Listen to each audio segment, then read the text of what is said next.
Hi everyone. I hope that wherever you all are, you are safe and well. We've been through some very trying times in the recent past, and we're still going through it. And words are not enough to, you know, to ease the pain of what everyone is feeling at this point. But you know what?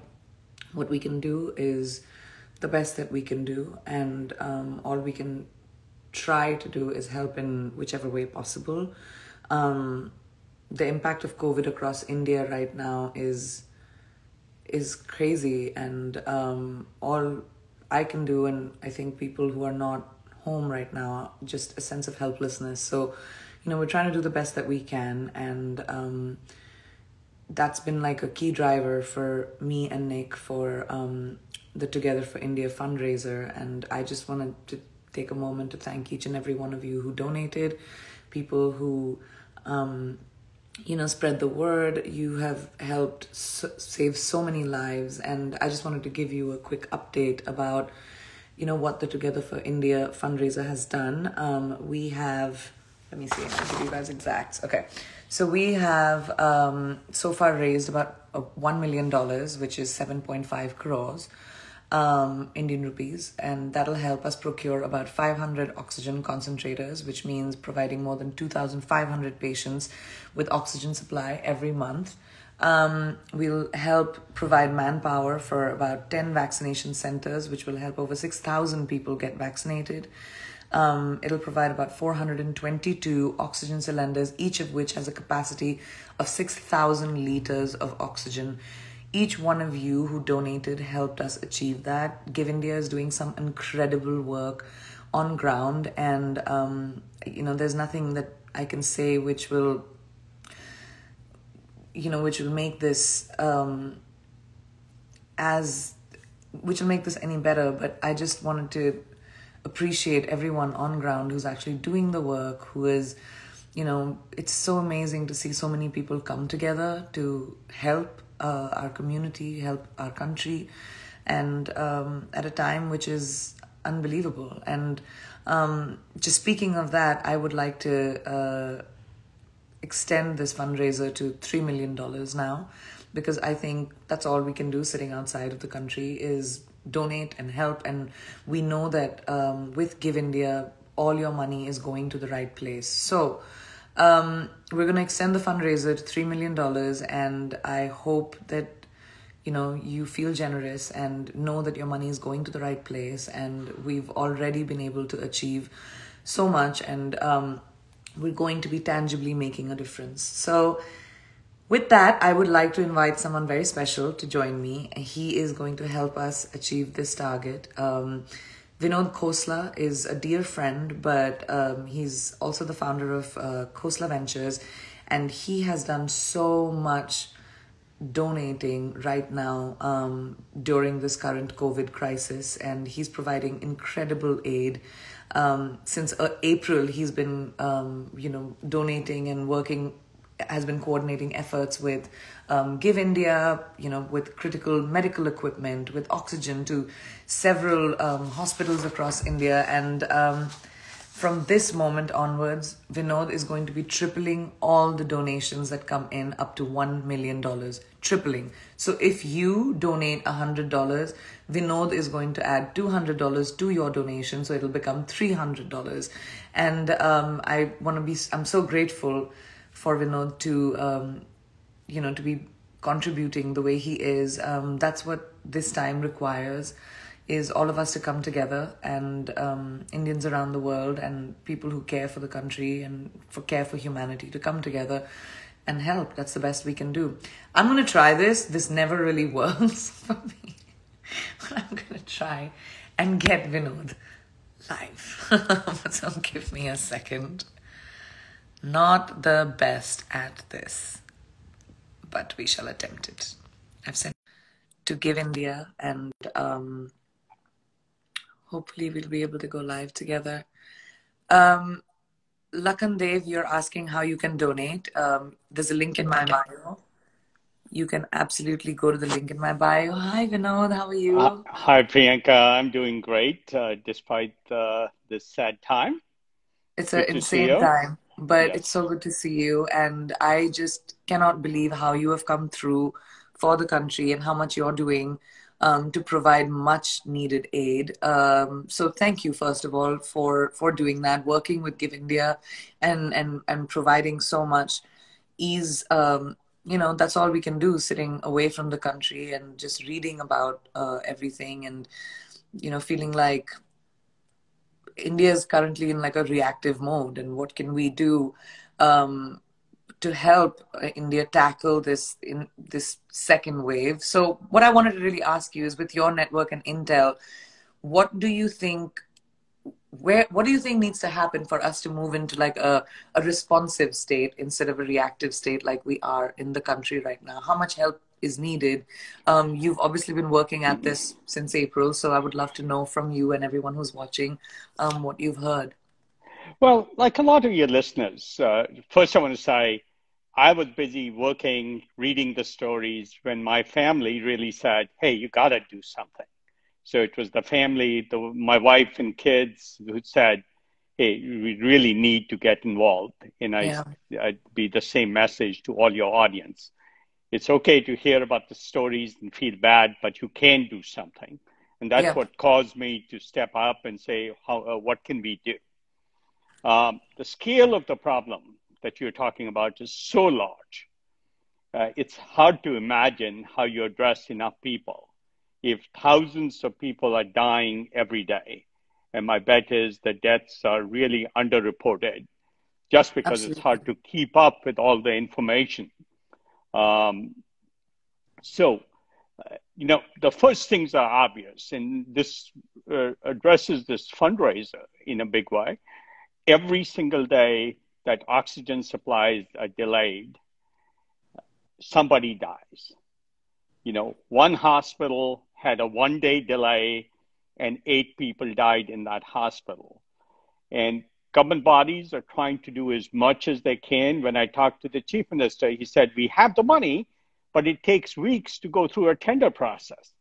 So we need help now." And so this is sort of my appeal to your whole audience. Like a day's delay means somebody dies. So the sooner and the more immediately you can act makes a huge difference. And Uh, all that's all we can really do in this situation right now, staying, being away from the country and being able to help the way we can. So the appeal to everyone watching is, Vinod has very kindly come through and said that he's going to double, triple actually your donations up to 1 million. So please donate and do it now. That's what we can do. There's no point in just reading about it and wondering what you can do. You can make a difference. There is just even whatever little you can do is good enough at this point, right? yeah, every little bit helps because it helps one more person at the other end. That's the right way to think about it. It's not this generic thing. If Yeah, one of your audience contributes, it helps a person, a real live person at the other end. And you can literally visualize that picture you're seeing as you are helping that person. That's how I like to think about it because it makes it much more real. absolutely. And frankly, also the timeliness of it makes a huge difference because That's people are that's the running out thing. of oxygen. It's timely. It has to be done right now. I Right. wanted to ask you another question. Like, once we're done combating this initial peak in India, what are the organizations that, obviously, with Give India and everyone that you're working with, that what can we do to be better prepared for this third wave? Like, what are the experts predicting? This is not going away anytime soon. So, Well, people are expecting a repeat of the second wave, potentially larger, but the honest fact is it's so uncertain. The math yeah, models they're using to predict what might happen are so uncertain because the virus is evolving. So readiness is absolutely key. Obviously, if you're in India, you want to be as isolated as possible and prevent spread of the disease, not get together in large gatherings, mask up, all the obvious things.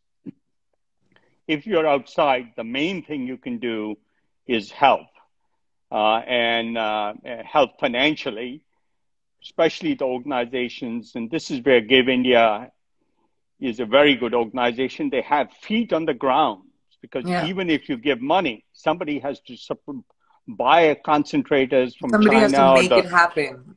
yes, Yeah. and then distribute it. And amongst so many requests an organization like Give India has, both urban and rural, you have to sort of say who gets what. It's a very hard decision to make because it's a life and death decision. I can't even fathom trying to say you get concentrators and you don't. Excuse me. That's the really hard part. People can feel for it and help on their piece of it. If we break it down into all provide financial resources, and then there's these organizations on the ground that can actually help.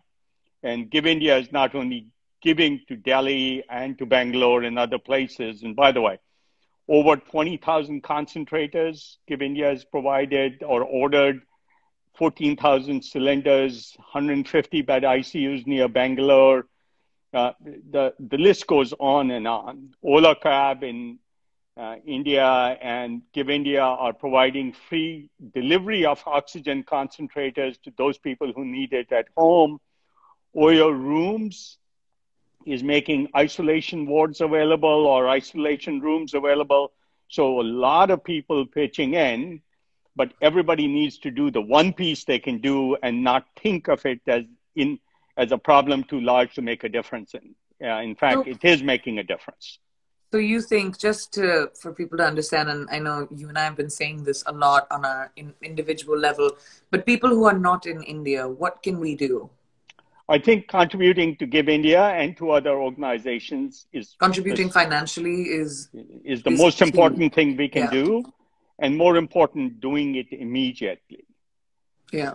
Even the difference between writing a check and wiring money is days that saves lives.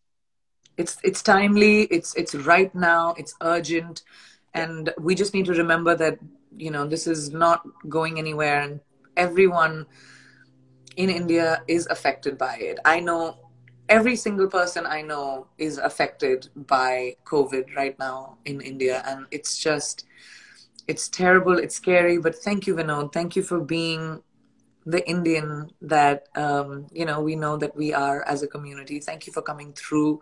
Thank you for doing the best that you can. Give India, thank you guys for doing all the work that you are. I know for sure that the money I have donated or, the money that you have donated is going into the right hands. So please know that if you're making a donation, this is tangibly going to be helping people with vaccination support, with oxygen cylinders, with concentrators, and that's what India needs right now. So thank you so much, Vinod, for being amazing. Well, it's great to help in any way we can. I do want to say one last thing. You mentioned this. Vetting organizations, like people often think, I don't know where the money will go. I can tell you, we've worked with Give India. I started working with them when the pandemic first broke a year ago. And we vetted them out. It's a very good organization. It's a very reliable organization. And so